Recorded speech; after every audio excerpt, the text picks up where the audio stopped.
People have been filled with a lot of enthusiasm and a lot of hope for the possibilities that can be for our students. And so, when we say it's a new day, we mean it's a possibility for a new start, a fresh start. But it's also every day for our students is a new day for them to learn something new, to make a friend, or to really seize an opportunity that they have, whether they're a kindergartner checking out a new book that they might not always think about checking out, or whether they're a junior in high school who's deciding to take a really challenging course or a CTE course. Every day is a new day for our kids. So that's something that we're excited about. Just a little bit about our district. Um, how many of you parents on here have heard something good about our money situation in the state in the last year or so, or 20?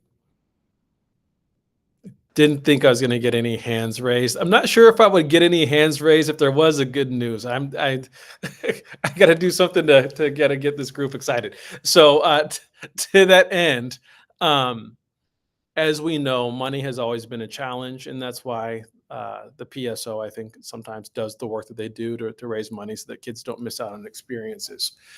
Um, in our district, some things have changed over time that I think have contributed to some challenges that I'm confident that we can overcome with funding. One of them has been our enrollment. In general, statewide, since the pandemic, our enrollment has gone down. Now, part of that might be because the pandemic, less kids engaging, but a lot of it just actually has to do with our overall the analytics of our demographics. People are having less children, and as a result, there's like a bubble moving through our district, which is showing our enrollment on the decline.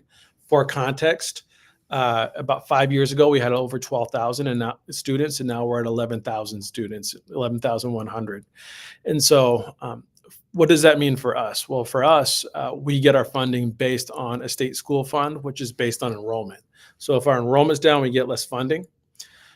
We also have a state school fund that was designed in 1999, and it doesn't take into account the wraparound services we provide for our students, whether that's more counselors, school psychologists, pull out intervention instructions to get kids back up to speed in an accelerated process, or the innovative work that we're doing at the secondary level as well around international baccalaureate classes, CTE programming that goes beyond teaching kids the basics of woodshop and actually gets them industry ready.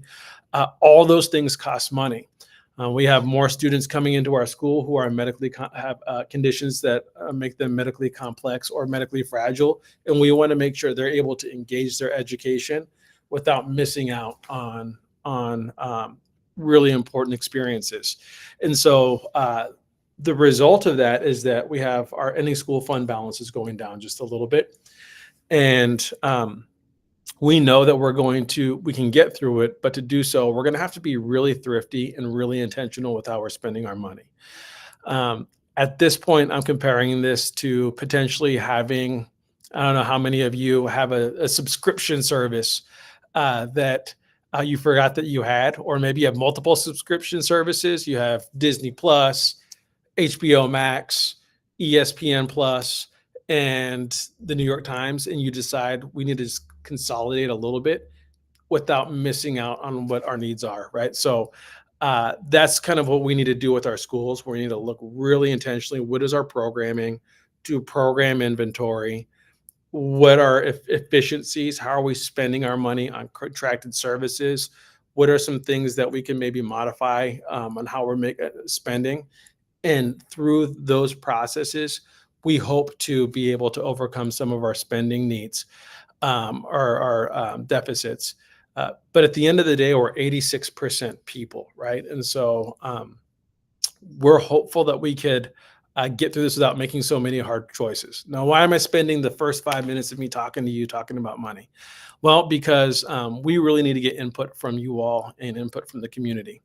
And so we are doing a couple of community engagement events. And what we would love to get your support with is tapping your partners on the shoulder and telling them to come out and let us know what's important to you. What things that we need to be thinking about when we're making tough budget decisions.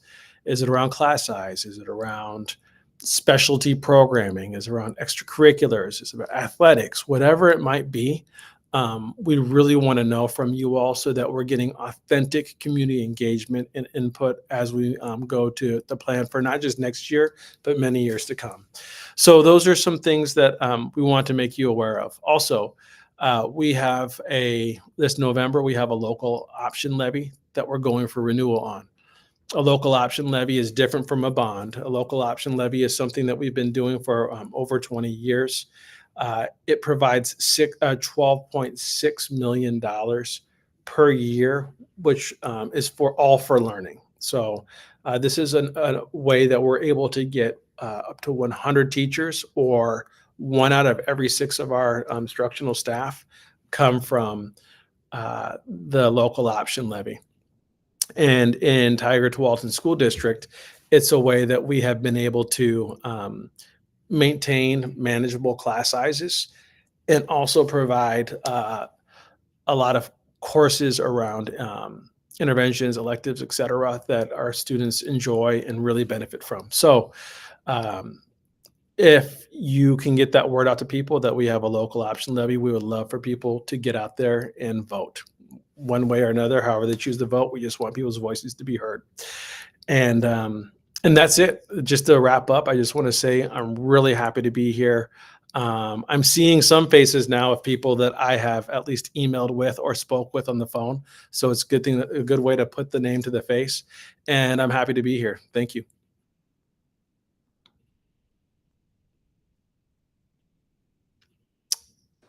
A little awkward silence, Lisa. What's No, I'm sorry. I was looking for a link to put in the, so I'll go ahead and hand it off to Jessica C. She's our CFO for the district, our new CFO. And Jessica, did you need me to share something, or are you good to go? I can drop it in, and then maybe we can modify the event invite afterwards so people can go back to the calendar event just in case. That's for sure. Cool. Yep. Awesome. Sounds good. Awesome. Well, with technical Google link sharing aside, hi everyone. My name is Jessica C. I started as the district CFO the same day that Ethan started as superintendent. So he likes to track the days, and I just nod and say, "Yep, sounds great." It's been a blur, but been really thankful to join the Tigard-Tualatin community, and I'm especially excited to work with all of you in the years ahead. It's kind of a metaphor I've been sharing with different groups, and I shared it with the last parent-student organization meeting we had a couple weeks ago. But really, our business office is postured to work with our stakeholders, and I love the metaphor of acting like cars on a brake, or brakes on a car, excuse me. And sometimes people hear that and they're like, "Oh, so like you want to be able to like initiate whiplash on a moment's notice," and that's actually not the case. I just love the idea of like with a properly working set of brakes, you as like a PSO or a booster can actually achieve optimal speed. So we're here to be a resource for you. You know that we're in your back pocket to help and support. And if you ever have any questions, just feel free to reach out. We'd be happy to help you. And so with that, I'm just going to transition and share a link. So we've got a handout here that I will share my screen and show, but it will be a jumping off point for a lot of the other forms. And let me just get over there. So I could get either a thumbs up or an emoji if you can see the screen. Maybe a little nod, Lisa. Awesome. Thank you so much. So really, thank you guys. Yay, love thumbs up.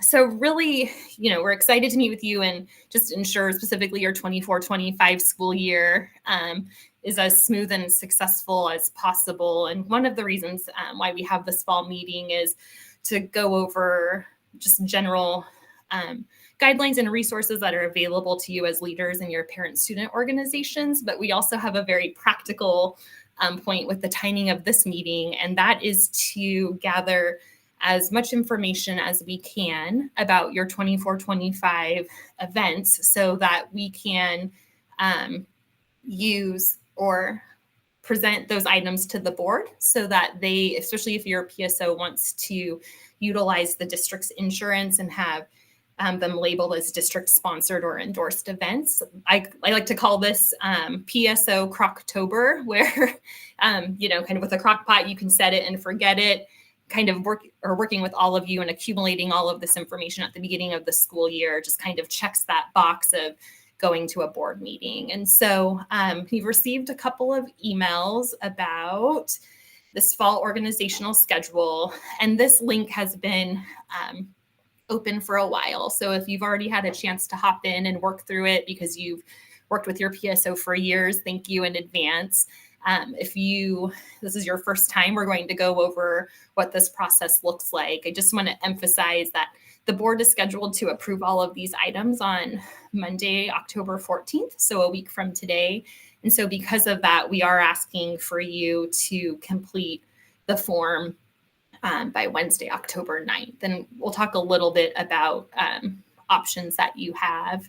Also, I'd like to encourage you, if you have any questions, feel free to either drop them in the chat. We have Sarah and Tara from the business office who will be monitoring those, but also feel free to just kind of wave me down. I can't see everyone's picture, but if you want to use the hands up feature or something, I'm happy to answer questions on the fly. All right, so first and foremost, this, again, we'll share this link in the meeting invite, so you have it. You can also copy and paste it from the comments if you wanted. But wanted to back up to just remind you year round where the PSO resources are on our district webpage. So if you were to navigate to the Tigard-Tualatin School District page, you could go to departments and then locate the business office. And then in our menu, we have our parent organization and booster club information. So that's how you would get there if you didn't have this, jumping off Google Doc at hand. That's how you could find this. But actually in the link, you have a direct link to that page as well. So this is our resource page. It has all of the forms that we're going to be talking about. And it's just a great place to visit. And we'll be referencing this page quite a bit. So jumping into that the organization and foundation form, this Google form is the actual form we're going to ask you to complete. And I would say, especially as, whether you've established your calendar or not, you might be working in batches, or let's say you have 85% of your events ready and you're waiting on a final detail. It's okay to submit multiple submissions of this form if you'd like to submit them in waves, just especially since the 9th is this Wednesday. So that is an option. But this is the form we're going to use to compile all of your information to present your request to the board in the packet. So it starts with gathering your email, and then we'll also ask you to identify what school you're affiliated with or what group. And then we're also specifically asking for the name of the person who's completing the form, just in case we have any questions. The form does have instructions, and this just kind of goes over why we're asking for the list of events. And again, with so many awesome groups supporting our schools, it's just proved helpful historically for us to cast this wide net at the beginning of the year and try to scoop up as many of the events that you already have planned so that we can submit them to the board in one session, and they can endorse your events as official Tigard-Tualatin events. And then you can access district insurance if you would like it to cover your event. If items don't get included in this fall suite, it's okay. You can submit events ad hoc. It's just instead of using this Google form for capturing all of the information, you would just go to our district webpage and grab the right forms that you need, and then you would send them to Tara for processing, just keeping in mind that approvals are subject to the board calendar, and they meet generally twice a month. So there might just be a little bit of timing that we would have to work through if something came up in the middle of the year. So you have the instructions, you'll read those and then be asked to confirm that you've read the instructions. We then have a list of prohibited activities. So There are just certain things that either because of our insurance policy or board policy or best practice that historically we haven't allowed. So we just would like you to be familiar with those items, and we'll be keeping an eye out for those if they're proposed on your forms. So there's a snippet with a high-level review, and then there's also the detailed form, which is available on our website. So lots of resources to take a look at, including those friendly reminders. So we'll go back to our form, and after you've had a chance to review this, we're asking you to attest that all of your activities comply with the guidelines found on that activity form. So you can say yes, no, or unsure. And like I said, we'll be reviewing and following up with groups as needed based off of how this answer is responded to, as well as what we see in your forms. All right, so then we get to the meat of the process, and the first will be the parent organization and foundation activity report. So if you've filled out a form before, you know that this is the standard form that we use, and it's our starting template. But let's say you guys have a calendar, a published calendar, or some other format that you're already using. It is totally okay to not recreate the wheel on this. So if you have a good document that you think addresses this, including the school you're supporting, your name, the time period for the events, and which events you're holding, as well as where they are occurring, you can use that calendar and submit it as your upload instead of using this form. So lots of choices. It is a one supported file. So if you have things in a couple different places, it's best to merge those together. Or like I said, if you needed to, you could submit a couple, a couple iterations of the Google form. The next item is our approved fundraiser or activity request form. So if you have any items that you would like to be endorsed as TTSD, like sponsored or like approved events, you'll also want to include the activity fundraising form. So it asks for your group's name, the contact information, your tax ID, and then we just ask that you fill out as many fields as applicable. And you'll upload one form for each fundraising activity for the school year. So we'll update those fundraiser forms. And then we just have a couple of other resources here. And these are also echoed over on the other resources tab.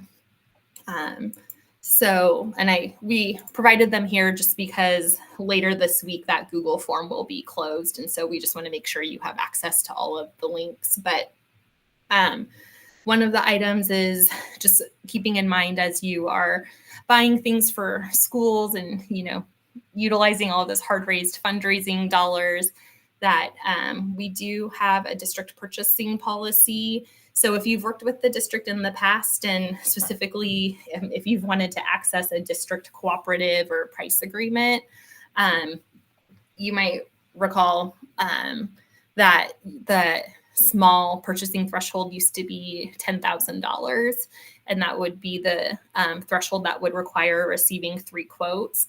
The legislature changed the threshold, so we all have a little bit more breathing room to navigate. So that new threshold is $25,000. So this just discusses how the purchasing process works. If you're purchasing anything as part of a PSO, a PTA, or a booster club. And so just some great resources here. One point I'd like to draw attention to, which I think Darren will discuss during his portion of the meeting, is that we do have special approval that needs to be given if you're buying major pieces of equipment, and just because we do have district specifications regarding safety and warranty assurances. So before you go out and procure something, make sure you fill out an operations project application, because that will initiate the discussion with operations just to ensure that the item that you're thinking of will meet district specifications and be good to go. So other item as you're planning events, you might want to bring in a food cart or bring in a special exhibitor. Oregon Reptile Man is, the one that comes first to mind. I'm going to talk about contracts next, but the nice thing about the approved vendor list is that these are districts these are vendors, who have already cleared all prerequisites with the district. And so they are good to go, ready to book. So if you want to go to this approved vendor list, you'll see at the bottom of that PSO form, we have the list of vendors who have renewed all of their information for the 24-25 school year. And just want to thank Tara for working hard with those community partners. I know that their partnership with you and supporting students means a lot to them. And there's as you'll see with the contracts, it requires a little bit of paperwork and, just different components of insurance. And so just appreciative for the work that she's done to have this list ready for you to go for this school year. But so good resources here. One thing we would like to point out that seems to be a trend that's changing with some of our vendors is especially in the food cart world, where we've tried to call out if a vendor has a specific booking agreement. So they are acting in accordance to the district's contract and our general terms, but they also have a different booking agreement that they'll ask your PSO to sign. And why we're calling this out is specifically some have minimum sell guarantees. So we would just encourage you to, really try to pay attention to those booking terms and determine if you think your event would be able to meet the minimum sell threshold.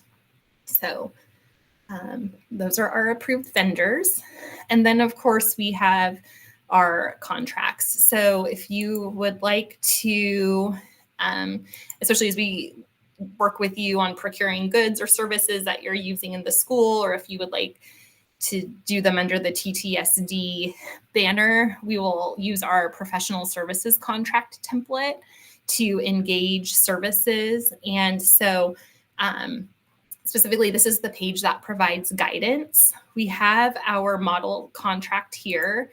And as you can imagine, with working with more than 2,000 vendors a year, it just helps our district enter into the same type of payment terms and protections with the different groups we're working with. And so often what you'll be able to do is you'll be able to work with that vendor and perhaps request, especially if it's a service contract, request a quote or an estimate. And then you would go through this template and fill in the blanks with all of the pertinent information from that vendor. And then down here, as you can see, I think it's 41 standard terms. Yep. But you would get down to the later part of the contract. And here's where in Exhibit A, you might pull specific information from that quote or estimate or your working agreement with the vendors. You guys have been emailing back and forth specifying specific nuances of the work. This is a great place to document those expectations, as well as just confirming the total payment. And then if your vendor would like to be paid in a different way rather than our standard terms above, you would use item 3 and 4 to specify those. But then often your quote or estimate will be added to the bottom of this contract and then sent to Tara, and we'll review that contract and process it. Specifically me as the signer for the district, we would sign that contract for you to work with that vendor. So that is contracts. And then the last item we want you to be aware of, but Darren will probably go into, is just the TTSD operations project application. We're including the link here, but this is that form I was referring to when we were talking about specifically buying a significant piece of equipment or other purchase that would pertain to a district facility. This would be that form that you would complete. So that was an overview of the different resources we have available. Are there any clarifying questions or anything you'd like me to revisit? I have a question on the fundraising activity form. So Sure. we have to do that for every single fundraiser we have even if it's like a dine out event where people just go, I don't know, to Panera or Chipotle, and a part of the proceeds go back to the school. That has to happen for every single event where we are raising funds. Yeah, we would ask that you request that you complete a form for each event. Okay. And then so do we do it, we do it prior to the event occurring, and then we just submit that. Is there an email that we would submit that to, or you want it all at once, or for the various things Sure. going on throughout the year? Yeah, so what we are recommending, just because there's so many different groups, and let me get to the page again, is that we're kind of doing,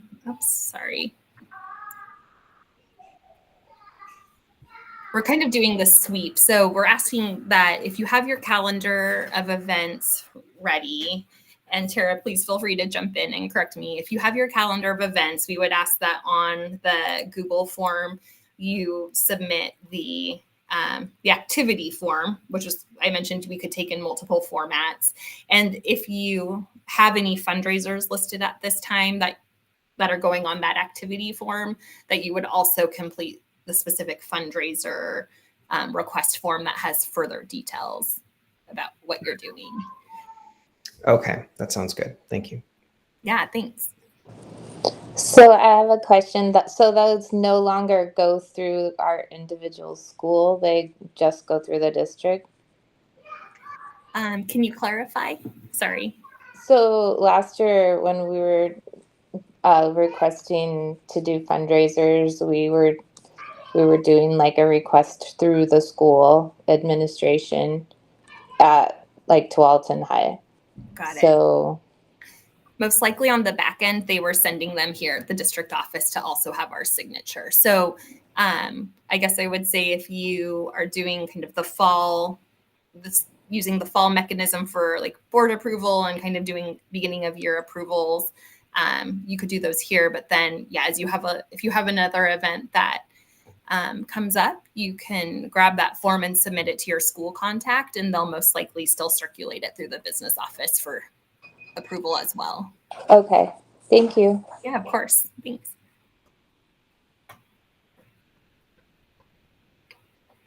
All right.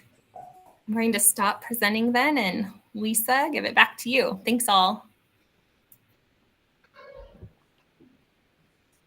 Oh, okay. All right, so I think we could move on to operations and facilities. Darren, were you going to share tonight, or was Danny? No, Danny's not with us tonight, so Okay. it'll be me. So, welcome everyone. My name is Darren Bernard. I'm Director of Operations in Bond.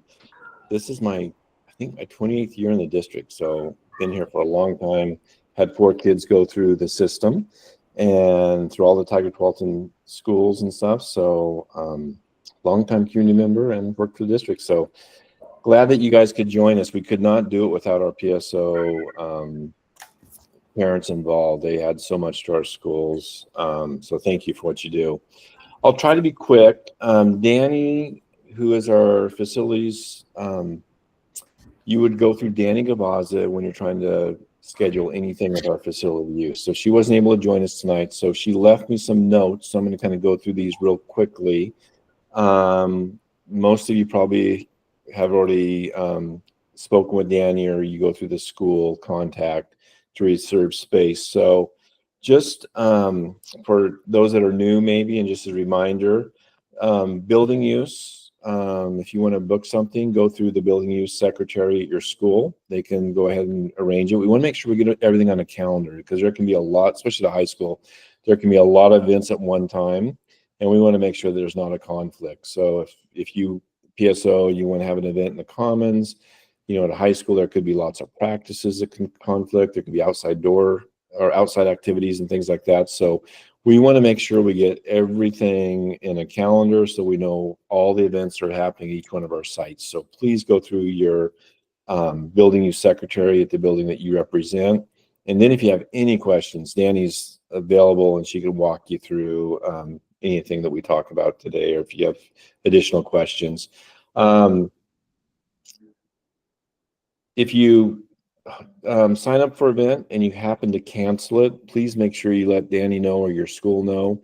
There's times where there's been an event canceled. We scheduled the doors to be opened automatically, and then no one shows and we weren't aware that it was canceled. So we got to make sure that we lock the doors and things like that. So please just keep us in the loops as you plan things, or if you cancel them or change dates. We always need to be updated on that.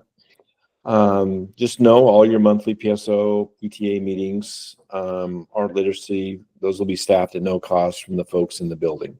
Okay, you can use the space.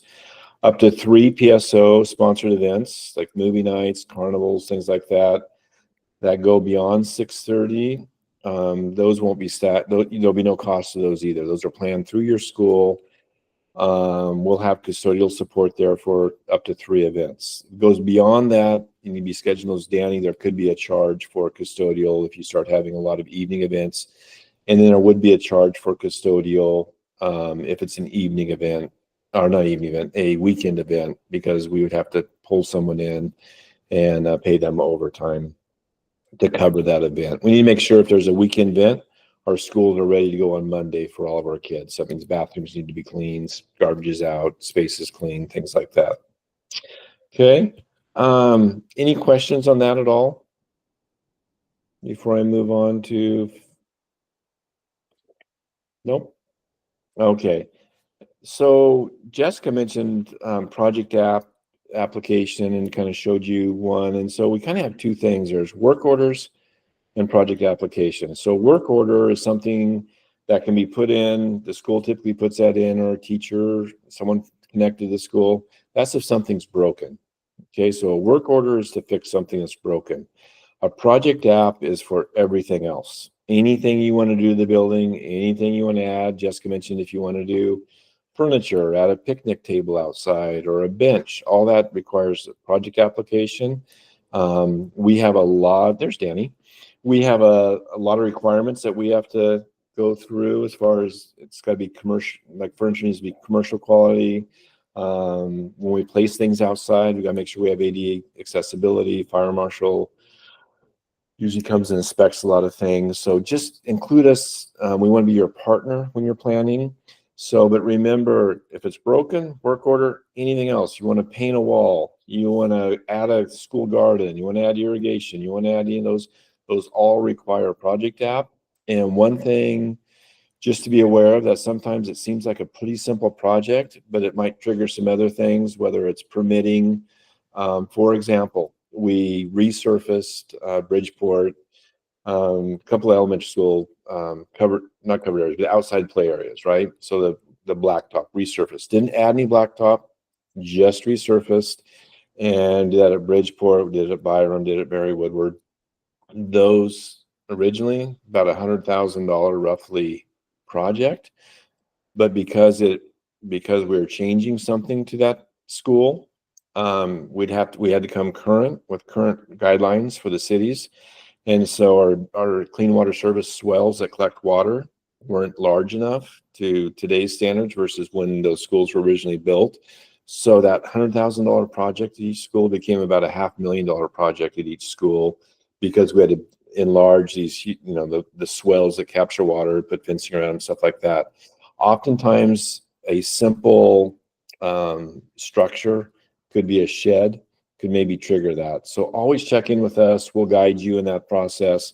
We just want to make sure that we're doing everything correctly on that. So same thing as painting or adding anything to surfaces inside the building, hanging large art projects. Sometimes Artlit likes to do a big, something big hanging from the ceiling that kids have participated in. We just need to go through that in some of our buildings, things that move, like at night. When the air kicks on and moves something, our alarms go off. And so we get all these false alarms. So there's just a lot of stuff that we need to make sure, right location, right type of product hanging, it's safe. The way it's connected is appropriate for the use and things like that. And then also, I'm trying to think of anything else we would love to embrace. We used to have a lot of outdoor cleanups and stuff like that. Love to embrace those community projects. So if you're interested in that, know that we would partner with you.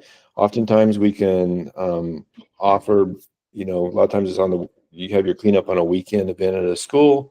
We could offer dropping off a trailer, dump truck, bringing up some yard tools for folks to use and things like that. So know that we have 3 full-time groundspeople for over 300 acres of landscape land and athletic fields and things like that. So there's not a whole lot of time to do projects or do sometimes weeding and things like that. They're getting into leaf season now. They'll spend the next 2 months raking leaves at all of our schools. And so anyway, anything that you want to do project wise, that if it's going to be a good community builder, school beautification, things like that, we'd be more than happy to walk you through that, meet with you, provide support if we can on some of those. So reach out if you have any questions. Reach out to us.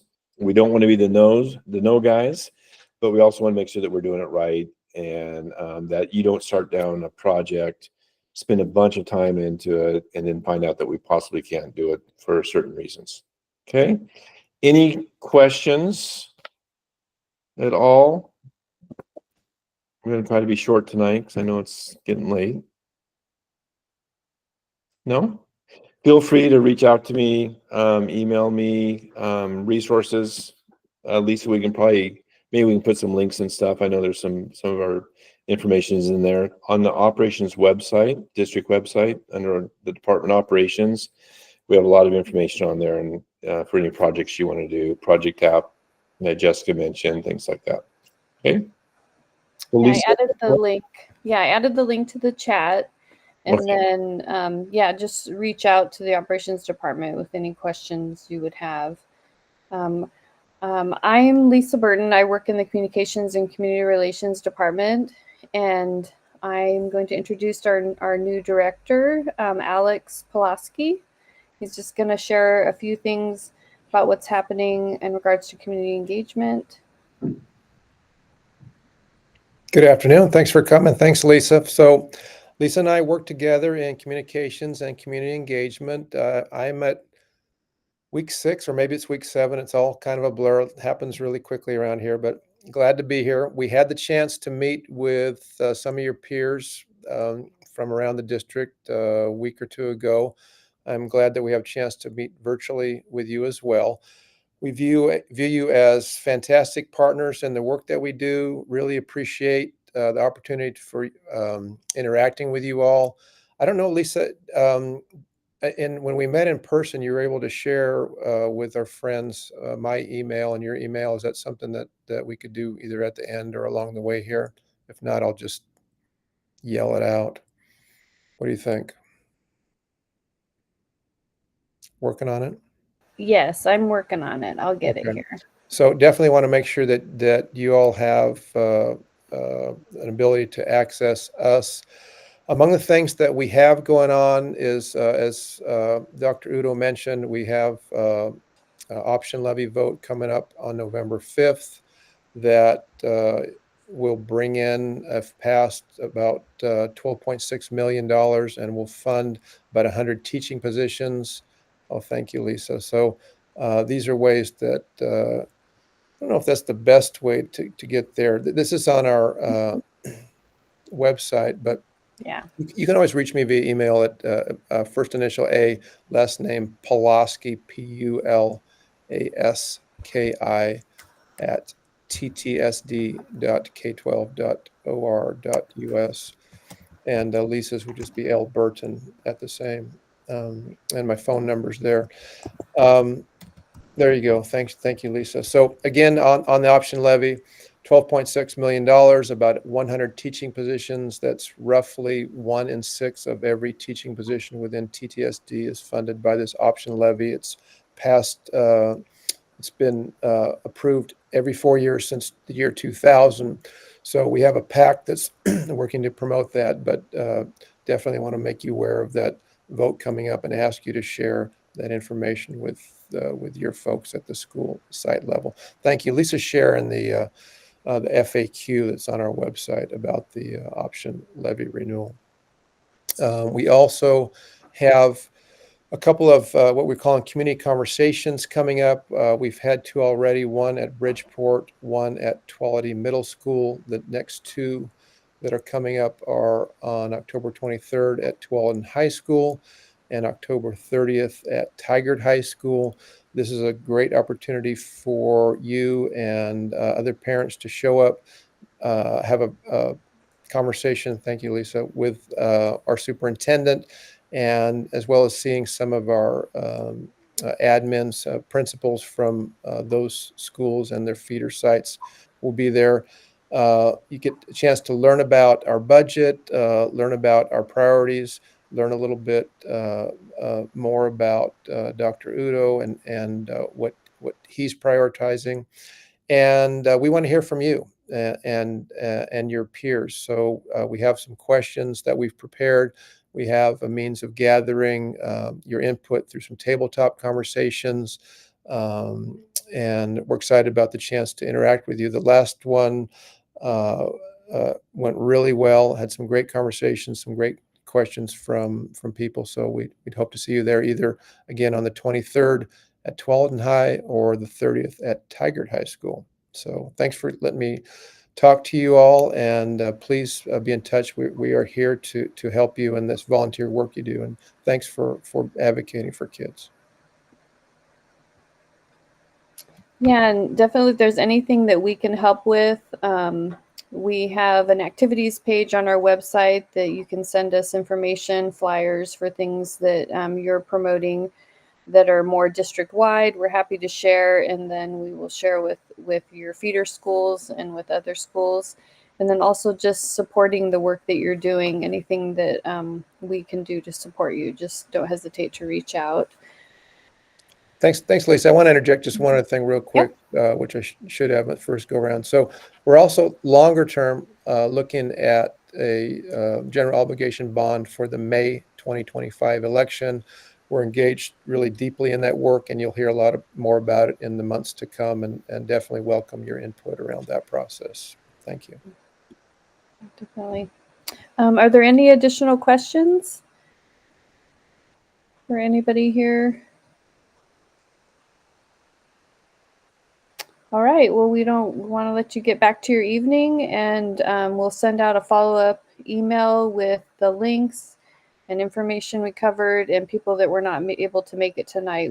This video has been recorded, and we will share that out as well. And just thank you for your time this evening, and look forward to working with all of you this year.